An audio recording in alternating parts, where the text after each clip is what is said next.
welcome. It's time for Friday Night Marketing.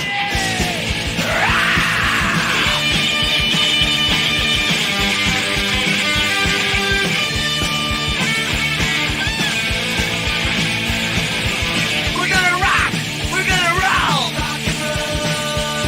Get real and bold. Come on, join the show now. It's about to unfold. Get raw, get real, get results now. We're the latest feel, making waves loud. On this stage, we ignite. Every Friday night, brand new fight.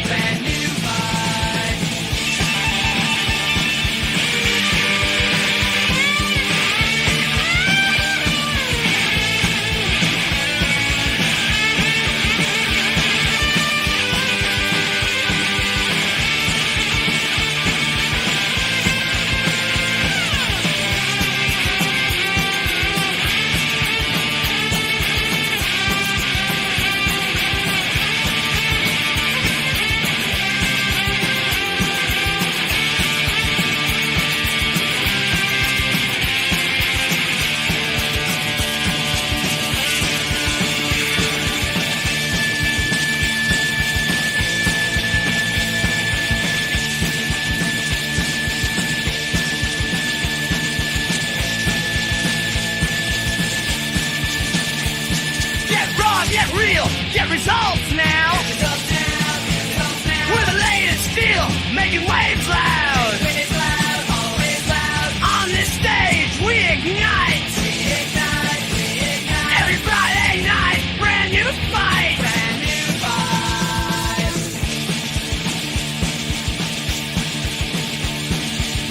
In the spotlight, feel the fever.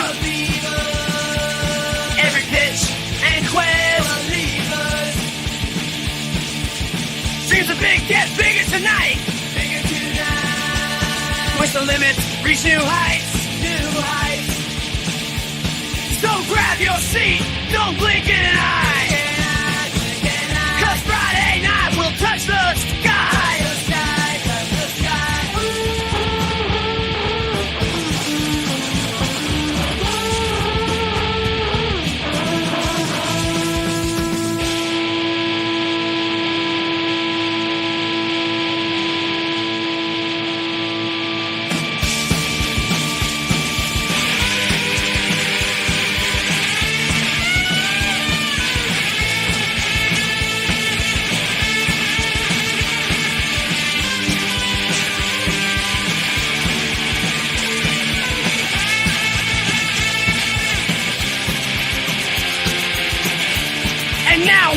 Welcome. It's time for Friday Night Marketing Raw.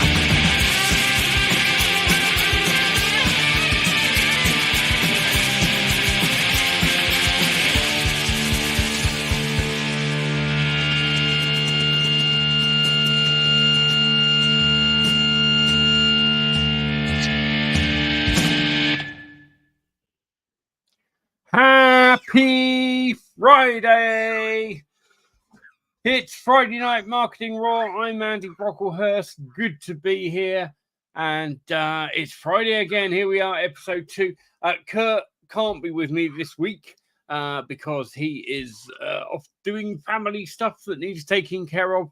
So I'm going to fly solo for a while. But remember, this isn't our show. It's not my show. It's not the Kurt and Andy show. This is Friday Night Marketing Raw, the show where we want you to come on and talk about some marketing stuff with us. Even if you don't have anything much to say, come on in. Let's just bounce some ideas around. Let's do a virtual brainstorm. And we'll see how the evening goes. We'll see what happens. We will stream for a little while. We'll see if we get any visitors, any guests. If we do, great. We'll probably be here an hour or so. If we don't, it might be a short one. That's the great thing about this. There are no rules. But if you do want to come on and have a chat with us, please do feel free. The link is scrolling at the bottom of the screen. It's also been dropped in the various channels and things, and you will come in as a little guest in the thing, and I will bring you on. So do feel free. That's what we're doing. We will be looking at a couple of things. Well, actually, it's going to be tricky because a couple of things I was going to do, I can't do because I've realized that the security settings on this aren't letting me screen share. So that's going to be interesting. Might have to dip out and back in or come in on another browser or something to make that work. Anyway, we'll worry about that when we get to it. So don't be shy. If you're watching live, jump on, say hello, and we'll just talk some stuff. It's Friday. I hope you've had a good week. The show is sponsored by Pepsi Max. It's not. I wish. Pepsi. That'd be a great sponsor, wouldn't it? But, you know, quite honestly, he will take sponsorship from anyone. This show is sponsored, genuinely. This show is sponsored by Society 11, the member site for like-minded ethical marketers. We have one of the most active Facebook groups. We have a members area full of tools and amazing things that you can that will help you in your marketing journey. And we have people from every aspect of online marketing. We have people doing Etsy stores. We have people doing Kindle publishing and that sort of thing. We have software writers. We have course creators. And we got someone joining us. It's Randy Smith. Hi, Randy. Hello, hello. Good to see you. How are How are you? I am well. I am well. You're looking good, my friend. Jolly good. Yes, I'm well. I thought I would pop in. I was like, oh, is it 10 o'clock instead of 9 o'clock? Yeah, when we stopped doing the I Am Pub, a big part of the reason that made it tricky was me getting there for 9 o'clock became difficult because I have some other commitments now. So when we talked about scrapping that, doing something different, I said, well, let's change the time as well. Let's just make it so it works for us. So that's what we've done. So yeah, every Friday, live stream for the first hour and a half, depending on what happens and who comes on. If it's bustling, we'll keep going. If not, fine. And then when we feel the conversation that has kind of run out of marketing topics and we just want to have a bit of a yarn, we say goodnight to people, and the people that have been on can stick around and hang out for as long as they want to, really. So that's it. This is the second episode. We're planning on doing 12 initially, and then we'll take a break for probably 3 or 4 weeks, and then we'll do another 12. So it's going to be like seasons, because I don't want this to become something I have to do 52 weeks a year. But yeah. I do want to be committed to it. So each commitment we do will be for probably 12 episodes and then a break, and we'll decide when we're coming back, or if we're coming back. It depends how it goes. I know there was once upon a time a few years ago on a coaching program that I help out on, where we used to literally do a weekly live webinar. And I mean, we've been doing that program for 13 years now. 13 years. After about the first 4 or 5 years, it was like, we can't keep doing this weekly for a couple of hours every single week. So now it's like a once a month live webinar, you know. Yeah. Weekly got too much after years and years of it. It's basically why I stopped doing the group. Well, there was a number of reasons why I stopped doing coaching. For me, it wasn't that rewarding in the end, because you would get people, and don't get me wrong, it's partly our fault. We're very good salespeople. And obviously we would present the program that we offered and whatever else, and people would sign up. Now, we were crystal clear what it was. This was on a very specific thing. You could work any niche, but we had a specific way of doing it. Just back when we were doing the Total Funnel Formula. And you know what? It was great for the people that absolutely turned up and did it. They all made money. But it is astonishing how many people, even paying that much money to have that kind of access every week, still just wouldn't take the action. They would turn up and you go, right, let's see how much progression you've made.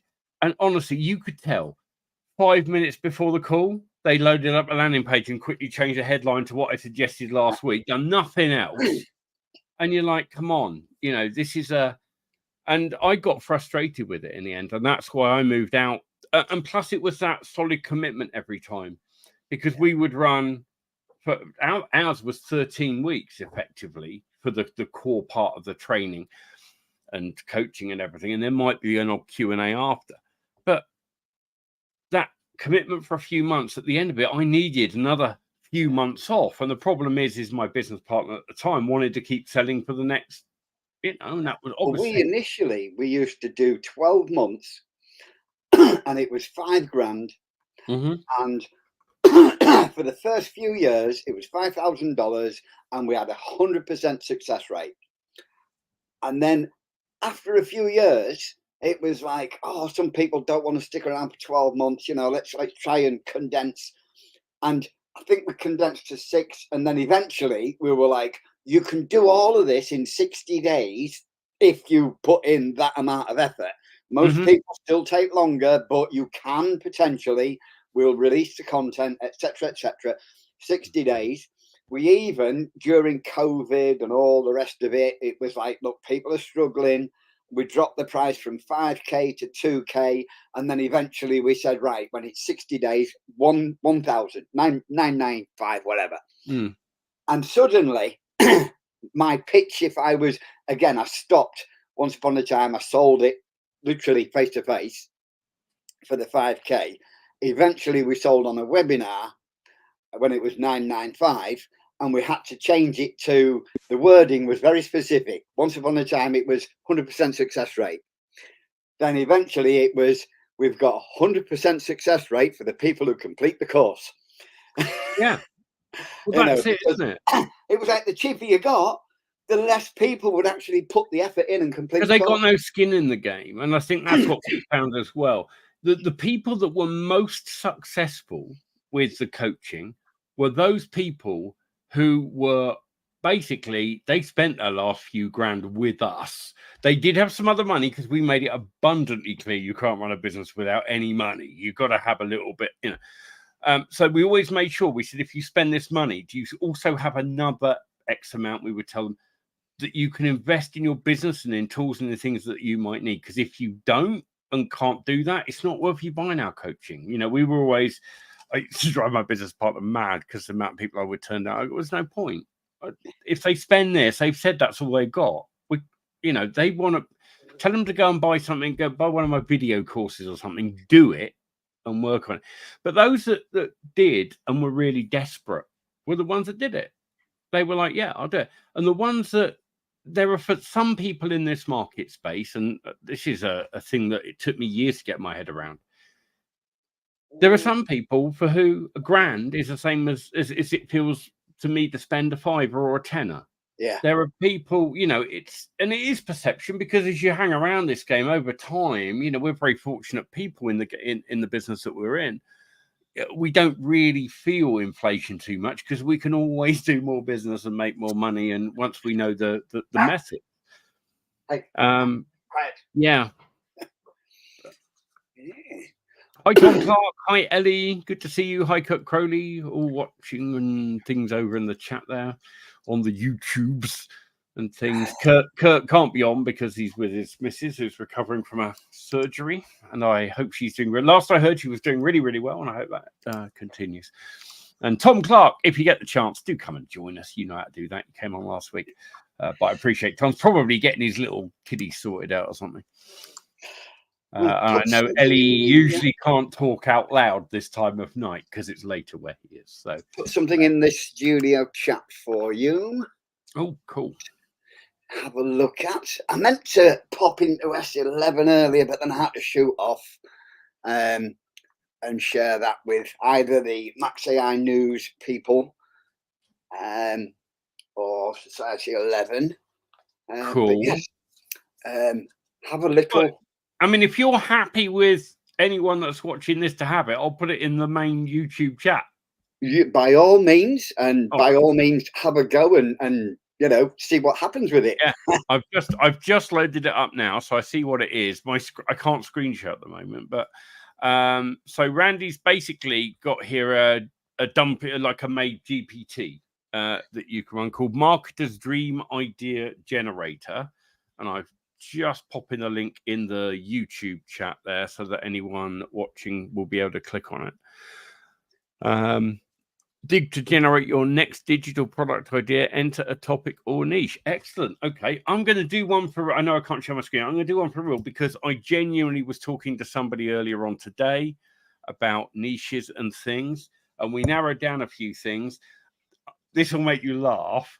One that they're genuinely considering that is the one that so many of us have used as an example. Dog training niche. But they know so much about it and they've already got so much good material. And I said, well, let's go and check your competition. Let's see what else is out there and whatever else, and we have done. And what can they do different and unique? And I know this person, they could and they will, because I've seen some of the videos. I was quite surprised myself. I mean, I steal everything. You know, I'll get one idea from somebody and another idea from somebody else, and then a third person might make me think, oh, if I put that and that together, wonder what would happen. And this is one of those things. And then I had a client on the other day, and it was like, right, what would you like to create? And completely unexpected, bad dad jokes. And I was like, what? Bad dad joke? No, I'm thinking like, you know, traffic product, email product. Blah, blah, blah, blah. No, bad dad joke. Okay, we put that in, and oh my goodness, the lady has gone away and already sent back, what do you think to this? What do you think to this? And it's like, this is amazing. Yeah. And she's just got like a bunch of ideas, and she's cracking on, and she's going to create a whole package that revolves around, but even a colouring book with bad dad jokes. So you've got the joke, but you've got an image of the joke, you know, which is, when you look at the image and you read the joke, you go, of course, yeah, you know. I'll tell you what, colouring books continues to blow up as a niche. And well, I've got one launching on Wednesday. Do you? Wow.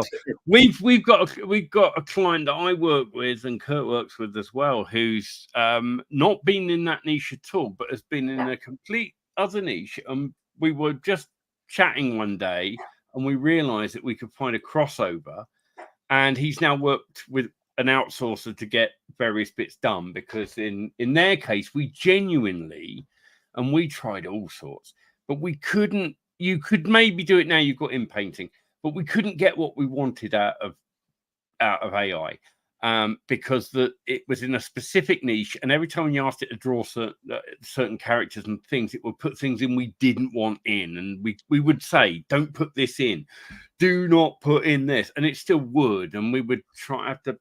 So in the end, I said, look, let's not mess around. If fine, AI is not there yet, it probably will be in a few weeks, but have a few weeks. Get an outsourcer. No, funnily enough, it was somebody else that we all know from S11, Alessandro.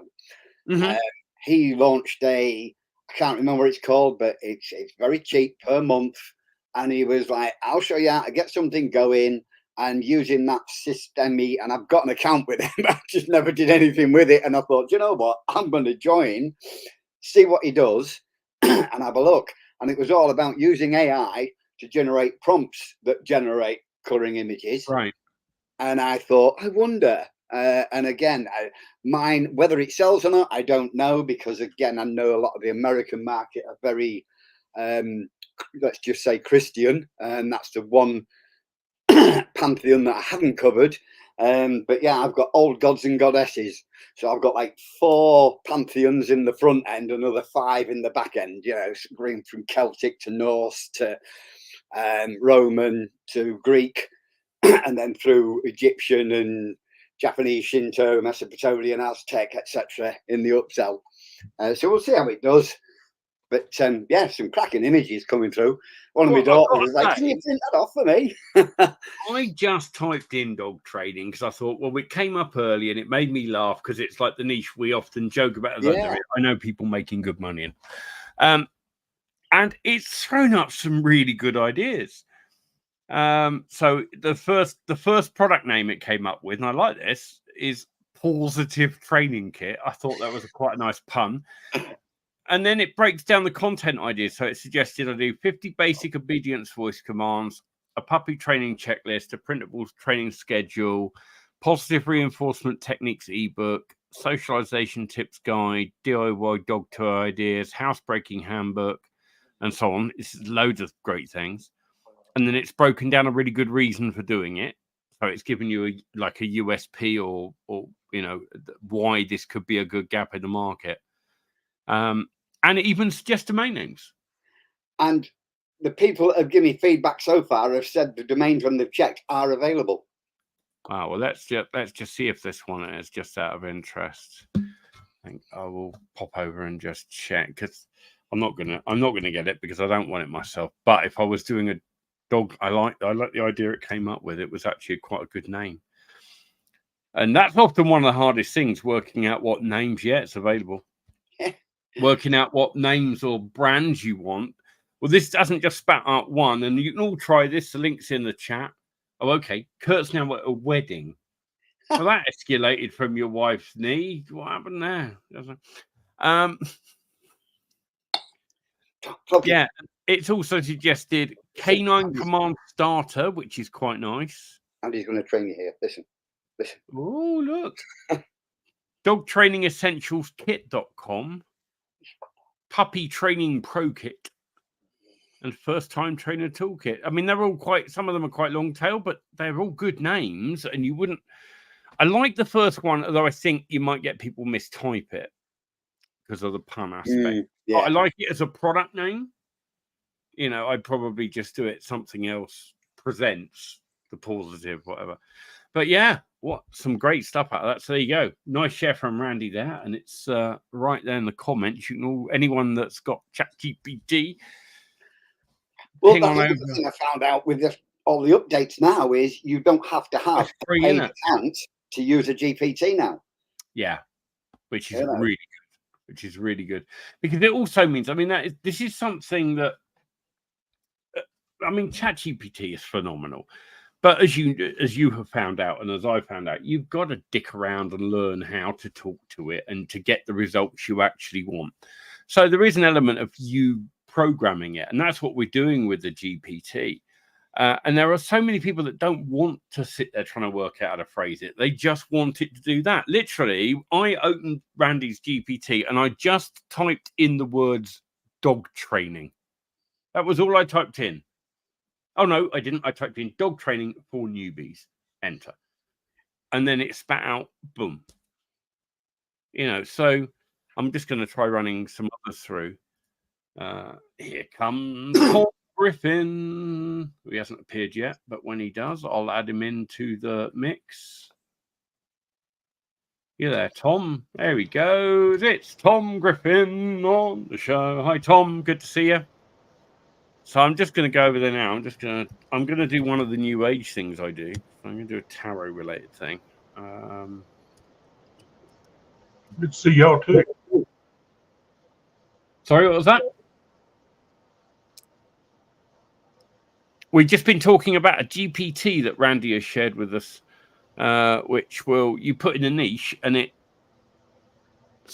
hurls out 4 or 5 good product ideas with product names, suggested domain names, and also I really like this. Anyway, so what I'm thinking of doing with it is the list of, there's about 10 usually, maybe 7 or 8 of them are easily workable. A couple of them might need a bit more effort in the little list of 10, but I was thinking as a package, I could create a massive done-for-you package that would involve a front end and an upsell, and say to somebody, you want to launch, there's a package, you can go and have that. Charge high ticket for it, obviously, but get 90% of the whole package created by AI. Absolutely.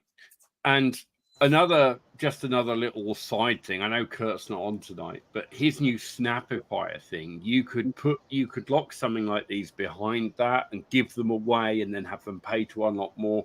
And you can embed those GPTs direct in there now. And now you don't need an account. So, and obviously you can put them in a members area. The other great thing about GPTs is sometimes it's worth we've got a few out there that are getting quite, getting used. And after they're all free and they're in the thing, but at the end of them all, it says, this is free and this is brought to you by. And we just put a little ad and a link in there. And no, we don't get millions of hits, but you're going, oh, well, it's that age-old thing. If you give somebody something of value and they use it, so they're using this thing regularly, eventually they go, I'm going to check the author out, see if I can pay them back somehow. And next thing you know, they're joining your membership site or buying a product or, getting on your list in some way or whatever else it is. So it's definitely worth, becoming we've been talking about a long time, getting to writing GPTs, and it's surprisingly easy. Hey, if Randy Smith can do it, I mean, that's the thing. I know Randy won't mind me saying that. He calls himself an idiot operator and a technophobe. If Randy can do it, and that's the whole thing. I know that I come from a computer background, but I'm not always the best judge of what's good for it. My old test used to be, I used to take my products I'd written and show them to my mum and say, can you understand this? Can you, and sometimes she'd go and go, click what this is about. But it had to be, could you understand, can you follow it? And she would go on a computer and click on it. Yeah, I can do this. Yeah. Okay, then that's good. Myself for a moment. All right. If you can freaking well do it, anybody can. I think I even wrote in one of my sales letters once, even my 80-year-old, I don't think she was even 80 at the time. It's not 80 yet. It's in her 70s. But I put even my mum could do this, or my old mum, or something like that. And I got a lovely message from my mum going, I don't mind being mentioned, but you called me your old mum. I said, well, you are old. Anyway. So, yes, GPTs do work. Alrighty, I tell you what we need to do. We need to find out. We need to ask the question. Has George Wigan given David Kirby his money back yet? No, he hasn't. And that was... Has George Wigan given David Kirby his money back yet? So we'll check back in next week and find out if there's been an update. There we go. See, this show's pro. It's even got little video stings occasionally. So how you doing, Tom? What have you been working on? Anything exciting? Not really, not yet. No. I'm still watching those videos on getting consistent storybook characters. Oh yeah, Rebecca Holman. I got that course, so I'm. How good is it? Would you say? I think it's good. It's good. Yeah. Like I said, I'm still doing it. The stuff they put out normally is good. So yeah, but Rebecca puts out really good stuff. She's a better teacher, isn't she? Yeah. Of that. She's good. She's been kind of how would you put it? Dormant for a couple of years because she lives out in the middle of freaking nowhere. Yeah. And her internet access was kind of real iffy out where she lived. But now apparently she's got better access and can actually do live stuff better. So she's getting back into some stuff now. This is one of her major or her newest deals. So yeah. She's the one got me into doing books, really low content books, because that's what she taught for a long time, for the last 6 years or so. Yeah. Yeah. We were saying earlier when Randy was on with the coloring book thing, all sorts of niches still blowing up and not showing any sign of slowdown. I honestly thought once, coloring book stuff came as prolific as it has, that would be the end of it. But it just hasn't slowed down. It keeps going. Yeah, and we're even finding new niches and new things and new ways to break, where you can apply that. It's absolutely staggering.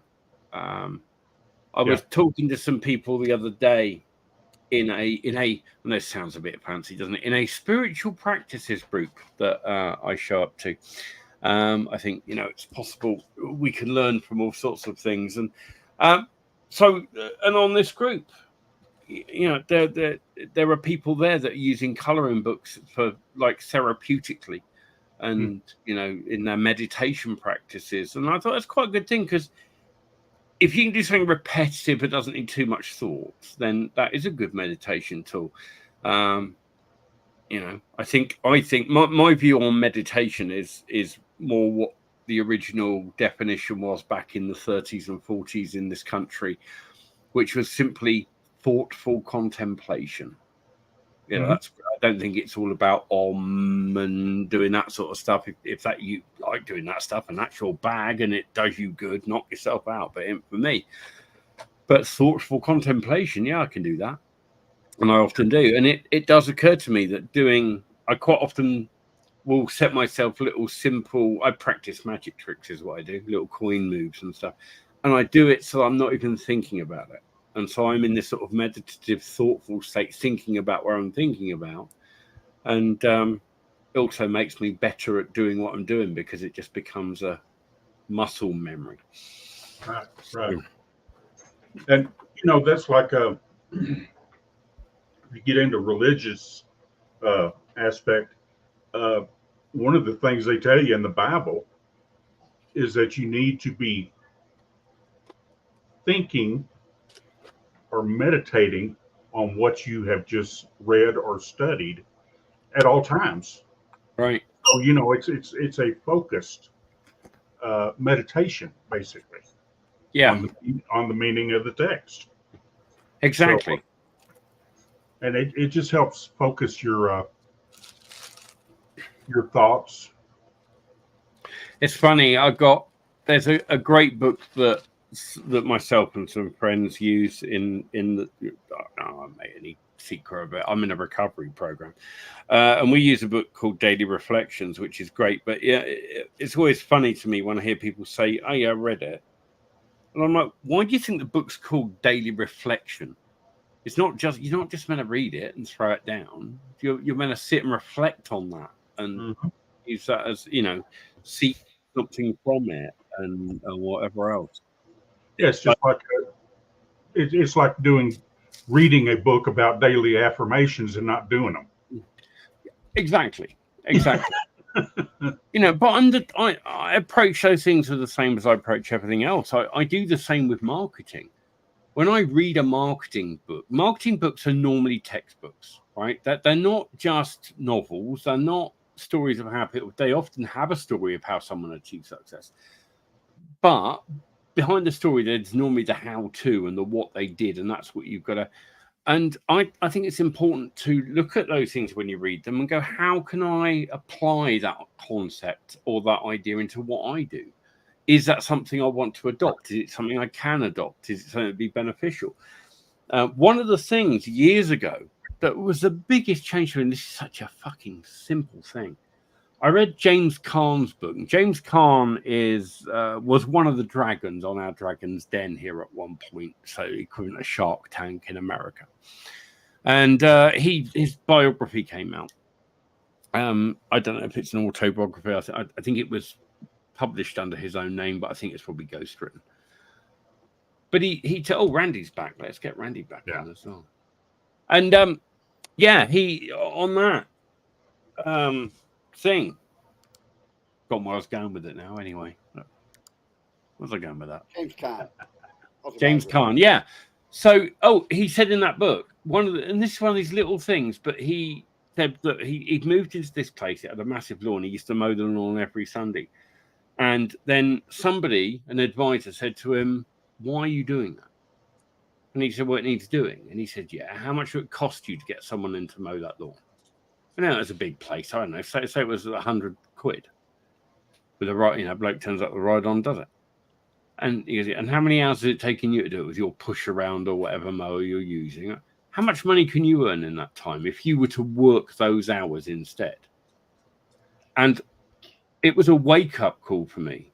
And at that point, because I used to mow the lawns because I used to live in a big farmhouse, and I stopped. I said, "That's it. I'm not doing anything that I can pay somebody else less to do." And I pretty much try and do that. Now, of course, there's some things I do. We all like to do a bit of DIY and a bit of this and a bit of that. But on the whole, it's like, that needs doing. Okay, I'll get a professional in to do it, because he's going to come in and for £60 do a fucking amazing job. or I'm going to spend the whole of a Sunday afternoon and make a klutz of it. In a Sunday afternoon, I earn way more than the money I'm going to pay that dude, So, and I think that's a really important lesson. But what you have to do is start applying it before you're there. I wasn't earning that much an hour at the time, but by applying this thought of how much do I want my time to be worth, and how many hours do I want to, and breaking it down, and that's something that came from that book. But it didn't just come because I read the book and went, that's a good idea. I read that book and thought on it, and thought about the reasoning, and I milled it around in my head, and I discussed it with mentors and family and other things, and we came to the conclusion that made sense, and we hired a bloke. Job done. It comes down to actually flipping the switch in your head that you've got to value your time. Yes. At the rate that you want it, or you're never going to get there. Exactly. In my early 20s, I was a bricklayer, followed my father's footsteps. And I had a bunch of my mates ribbed me with you're getting a patio built out the back. I'm like, yeah. You got your neighbour doing it. Yep. Why would you get your neighbour to build your patio? You're a bricklayer. I'm like, because he charges less per hour than I get paid. Yeah. So I'm going to work and I'm earning more per hour, and that way I'm just paying the neighbour less. Yeah. That's like a car mechanic almost never does his own work on his car. Right. For one thing, you're doing it all the damn time yourself anyway. It's the last thing you want to do. Yeah. Yeah. I know. My own daughter, I outsource a lot of stuff now to my daughter because she wanted something to do, and I showed her how to do it. And again, she does it cheaper than I do. So it's like, right, yeah, you can do that. Pass it back to me. I'll inspect it and then hand it back to my clients or what have you. But yeah, she's grateful for the work. I'm grateful for not having to do it, but still making some money off it. Oh, yeah. It's really funny. I got a friend who's been doing this stuff for a long time. I won't mention her name because it's their story. But their son went off to uni and soon got a hard lesson in life that obviously he was going to have to get a job, and all the jobs were shit. It was stacking shelves. And he had learned bits and pieces about what his dad did. And he came back to him real quick and went, okay, you've got to show me what you do. But this kid has paid his way through uni, and every day he goes back to his place. He does a little bit of PLR selling, and he's built his own list, and he does all of that. He doesn't have to go do those crappy jobs all his mates are doing, and he's making way more than they are. Yeah. You're like, yep, it's a skill set you want to pick up. If you learn to do the basics of this thing, I honestly think you're set for life. As long as the internet exists and you've got access to it, you're pretty much set once you pick up the basic skills. Because it doesn't matter. You could take away any of the tools I use from me now. I would find another way of doing it because I know what needs to be done. The story of my life was because of the technophobe in me. Half the tools, I'm like, I don't know how to use that, so I'll find a way around it. Yeah. Yeah. The salesman in me was always like, if you hit the brick wall, I'm like, no, mate, we can go over, we can go under, we can go around the side. There's always a way to get beyond that brick wall. And it's the same with all the technical aspects online. I don't know half of the tools I've got, how to work them, but I know people who do know. And it's like, yeah, look, I bought a license for this, but I'm lost. Can you sort that for me? Can you do this for me? Can you create that for me, or can you tweak the back end settings of whatever needs sorting on that? And yeah, the skills I've got, some of them come to me and say, can you sort this, that, and the other? And it's like, yeah, no problem. I'll help you with my skill set if you help me with your skill set. And right. I've highlight that for years. Well, 20 odd years. So yeah, my main deal has just been overcoming inertia. Because I think that's what it's for all of us, isn't it? Yeah. I still struggle. I had 20 odd years, full-time income, semi-retired in 2018, can't keep away, and I get things done when we want to buy something expensive. Yeah. It's like, when I have to, then I put in a little bit more effort, a few more hours, and things get done and things get created and launched and whatever, and we'll see how it goes. And then I'm exactly the as I'm same. comfortable, I'm back to like, yeah, I'll send an email. That's enough for today. Right, exactly. But then I think that's what we aspired to do when we set out doing this in the first place, you know. And I think a lot of newcomers come in thinking, I just want to do not very much and make a lot of money, and you know that ain't how it works. Sorry, but if you put the time in, and if you do put the effort in, you will get to that stage where you can go, I'm only going to work 4 hours this week. You know, I'm going to do a couple of hours on that day, a couple of hours on that day, and the rest of the week I'm off doing my own thing. And what I've done now is I just found that as I was able to move more into a more back seat on a lot of things I've got going, because they just run themselves after a while. And then I've just gone, well, I quite like this as a topic. Why don't I go and do something in that? And what's great, I have several hobbies, and all of them make me money, even though that isn't the idea of them. I'm like, I get to go and talk to people about these topics I like talking about, but I'm getting paid to do it. Mm-hmm. You know. I've lost some of mine. Oh, there it was. I was going to share it just for Andy. We'll go. Hang on. Oh, look at that! Look at that! Look at that! A little bit of Tenkai work there, I think. Yes. What's that? Le Jardin? Yeah. Yeah. The hand is quicker than the eye. This one I've always liked. First time I ever saw this. Oh, wow. Isn't that amazing?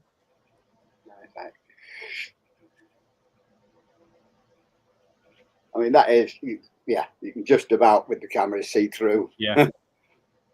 But yes. Cool. Yeah, that is great, doesn't it? But yes, we've got loads of these knocking about. And yeah, I still do. I have stacks of cards and things. Lately, I've been doing, and I don't perform this stuff. I mean, I don't really perform anymore. Years ago, I used to go out and perform and earn money from doing it. I was semi-pro. And then now I got fed up with the traveling, which is why I stopped doing it. I was like, I can stay at home and earn more money. I'm going to do that. But I've been doing a lot more. I've been playing around with a lot of coin stuff lately and things. So I've been look somewhere here. I've got a little purse with some Chinese coins in it, and I've been tinkering around with them. And it's not something I'll ever perform for anybody, but it's keeping me agile, and it gives me a good thing to practice. I don't say I never will. I probably would with some mates at a pub or something. But it also keeps you agile up here. Oh, Bobo. Yeah, Bobo. Yeah. Modern Coin Magic. Yeah, great book. Yeah. Great. I mean, honestly, anyone that wants to get it's, you know, magic's just learning how to do a thing. That's all it is. And anyone can learn to do it. You've got to want to learn to do it. And those old classic books, that's the thing. There are so many. Just on Amazon, you go to Amazon and you buy Bobo's Modern Coin Magic, buy Royal Road to Card Magic, and buy Expert Card Technique, and you study those books. Look at here, what have I got? You would have a repertoire of stuff, even if you only learned the most simple stuff. I've got Fulves, Old Working Magic. Old Fulves stuff. Anything by Fulves is brilliant. Yeah. 13 Steps. 13 Steps is one of my, used to be my favourite book on mentalism. It isn't now, but Darren Brown, Ian Rowland. I think you know him. I know Ian Rowland. Yes, I do. Yeah, I know Ian. Have I got it? Yeah, hang on. I'll get this. I'll show you a couple of things. I'll have to climb over my. Let me grab that, and let me also grab that because you just mentioned somebody else's name as well. And I'll give this a shout out because it's a book anyone can get. So, yeah, Ian Rowland made this. Oh, have you got one of those? Yeah, that's my initials. Yeah. And this is done. the shot is cut out. There is no actual break in this. There's no. I've seen loads of them that he's folded done. and made. Amazing, yeah. And when I asked him to do mine, he did say, he said A and B is one of the. It doesn't look great, and I said, well, I don't care. I'm sure it looks fine. But what's amazing, you put it in one of these little frames. When the sun comes through, you just see your initials being projected out onto whatever. So Ian Rowland made that. Yeah. But I've got several of Ian's books as well. I've got a book, and then unfortunately, it was that long ago. I have no means of playing one of his lectures because it's on a video cassette. Oh wow! Which one was it? That Mind Power, Fact, Fiction, and Fakery. Oh, it would be worth hooking up a VHS just to watch it. It probably It would. was brilliant. Yeah. Because I did watch it several times over donkey's years ago. You mentioned Darren Brown a minute ago. One of our Society 11 members actually gifted this to me. Tom Clark sent me this. This is notes from a fellow traveller, which is like Darren's diary about through setting up stage shows and things like that. And it's, if you've got an interest in magic and theatre, you'll get a lot. You'll love it. You don't have to be a magician to understand it. Yeah. But really, really good book. And again, another one that I don't see as just a book you read. It's a book you kind of read and then go back and read little bits and ponder over them. And it will. Yeah, no, I've got a couple of Darren's DVDs, Inside Your Mind and The Experiments, and then I've got Pure Effect. Pure Effect is great. The book Pure Effect. And Tricks of the Mind. More than I thought, actually. Pure Effect was an amazing book. And I've got Banachek series. I've got Chris Angel and some others. I mean, I like the crossover there. Do you know somebody? I was chatting to Marlon Sanders one day. He's got a load of Kent and Nepper stuff. I have got, yes. I mean, I don't like one. To be honest, I don't like Wonder Words a whole lot. It's all right. I think it's overhyped. But I mean, don't get me wrong. I think Kent is a genius. I love his stuff. And that guy, not in person, but I was watching a performance. And normally with all these things, I can, I've been doing the magic stuff for years. I can figure it all out. But he absolutely fried me with one thing. And when I later found out how it was done, genius. That's all I'm going to say. Utter genius. And I was nowhere near on my guesses. So that's nice when you get that. Sometimes you do. You sort of but as with all his stuff, it was fucking simple. Yeah. That was the funny thing about it. I was like, oh my God, have I been fooled by that? Really? You're, yeah. Speak Tom of the devil. Using my in, yeah. So I think we said his name more than 3 times. So he appears. And if you set a couple more, he actually unmutes. And there we go. It is the Tom Clark. I don't think my audio is working. Yes, it is. We're weak near you. Right. I can't. I've got an earpiece and I can't really hear you, so I'm trying. Okay. Should we do sign language or something? I don't know. That's wanker. I don't know much else. Sorry, I only know 1 or 2 signs, and most of them are not acceptable. Ellie has a VHS to DVD system. There you go. Yeah, there's local places that can do that.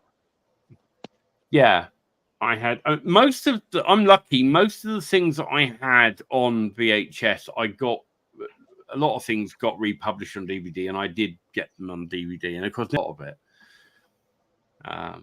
But I've still got some. I got some DVDs that I occasionally get out. I had to buy a plug-in DVD player for my computer because they don't come with them anymore, do they? So, what are you working on, Tom Clark? If you can hear us, I haven't been in a lot recently. I've moved house. That was a big thing. I've been kind of tinkering over things.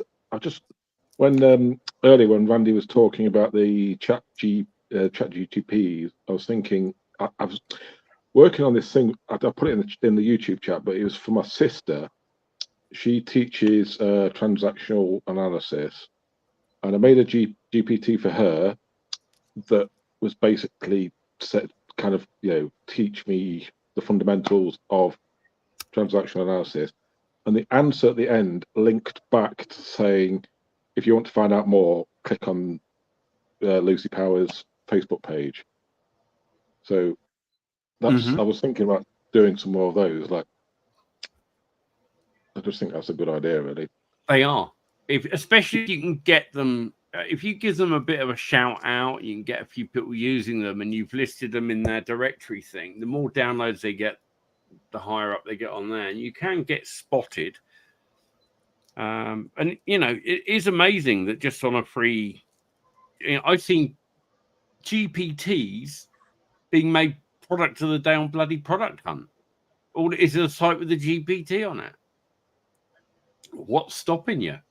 Make a GPT for more details, link back to your website, submit it to them. They can only say no.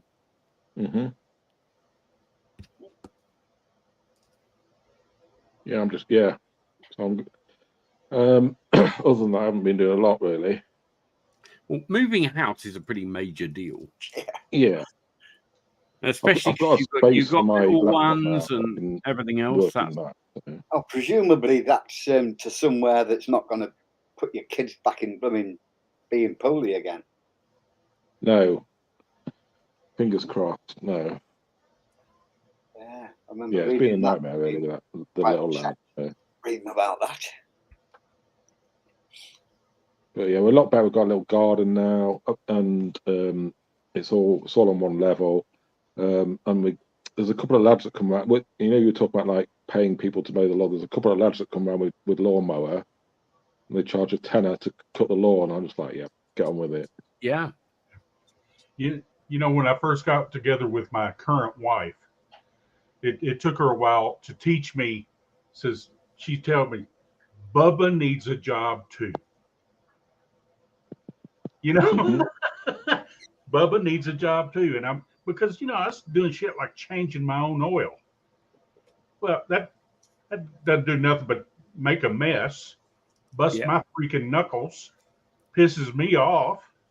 So might as well pay the $50 or whatever it is, have them change your oil. You're in, you're out, boom. I think everyone should learn, if you're going to drive, learn to do those jobs. But once you've learned, you don't have to do them yourself. Yeah. But you should know how to do them, because it did when I was driving. Well, when I first started driving many years ago, I learned to do that shit because I couldn't afford to take it to a garage.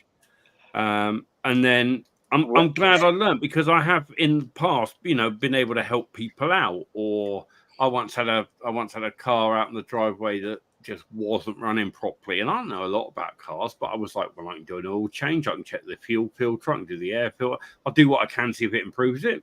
Run sweet as a nut after that. Just hadn't been serviced. Unfortunately, I'm of a generation where I learned to fix a car for the same reason. We couldn't afford to pay people, so we'd go around to our friends, and all 3, 4, 5 of us would pile on, and we get things done. Yeah. You go jump in someone's car and go down the scrap yard, and you'd all be getting bits for your motors. Exactly. Scrap yard, new windscreen, £3, washing line, bit of fairy liquid, here's how you do it, all the rest of it. Unfortunately, these days, I open the thing and I'm like, mate, I can't even find where the points are. And they look at me and there aren't any, are there? I'm like, yeah. There is less to do, but I think, most even modern cars, even a relative novice could learn to do an oil change. But that probably will change soon, because cars are getting more advanced. Well, they're all going fucking electric next, aren't they? So, no. But I don't drive anymore, so I don't have to worry about that shit. But I do know how to change a tire, and I do know how to change a battery, and I've done a few things because I had to. But yeah, if I was driving now, I wouldn't be doing those jobs myself, even if I could. Well, I'm driving a Prius, so changing a battery is a much bigger deal. Yeah. 400 fucking volts, I recently got rid of my big Land Rovers, and I always used to like my tanks, but I think now it's like I'm getting older and the kids are trying to learn to drive. So now I've got a little Fiat Panda. Got the Panda because it's a bit higher up off the ground than a normal car. And I struggle. I've got, again, aneurysms in both legs now. So I don't want to get down too low. The COPD, I don't want to bend down if I can help it. You know, everything that used to be fun, driving big cars and vehicles, having a cigarette like Andy's enjoying currently, I'm no longer allowed to do any of that sort of stuff. So, which also gets me out of doing a lot of the jobs and housework and tasks as well, because I'm just not able to anymore. But yeah, some aspects it's like, no, it's not fair. You know, I mean, 2 years. What's it in now? It's been 3 years since I've touched cigarettes, and I think about a year ago, the doctor was like, "So, how long have you been off the cigarettes now?" I said, 2 years, not a single drop of tobacco has been through my mouth and into my lungs. And he went, "Why did you say it like that?" I went, "Say it like what?" And he said, "No tobacco's been into your lungs." He said, "You're not supposed to have anything in your lungs." I'm like, "Oh, don't say that." But he said, "No, I am saying that." I'm like, "Oh, no." So, yeah. It's been 2 years, 3 years, no tobacco, and 1 year with nothing going into my lungs apart from fresh air. Wow. It's quite So miserable. did you just stop smoking cold turkey? You just stopped? Literally, it wasn't actually the COPD, it was the aneurysms. I went in on the 9th of Feb, and the doc said, "Yes, you've got aneurysms, but there's no way the NHS is going to do anything for you if you're a smoker." And I went, "Okay, I'll give up." And I went home that night, and I sort of said, "Right, I'm smoking tonight. Tomorrow, I'm not." And that's, you know, I've been 50 odd years I've been smoking for, but I just found it better to go cold turkey.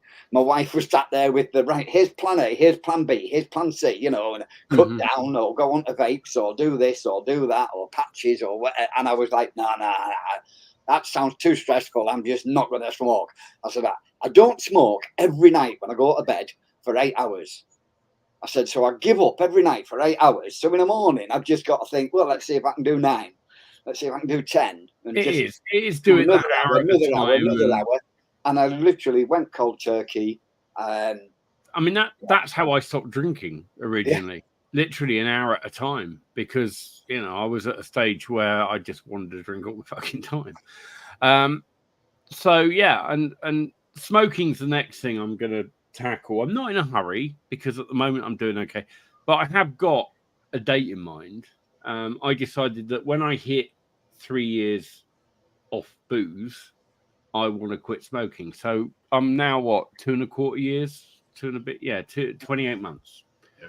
So I've got a few more months, so I'm going to try and reduce my smoking down a little bit here and there. But I'm under no illusions.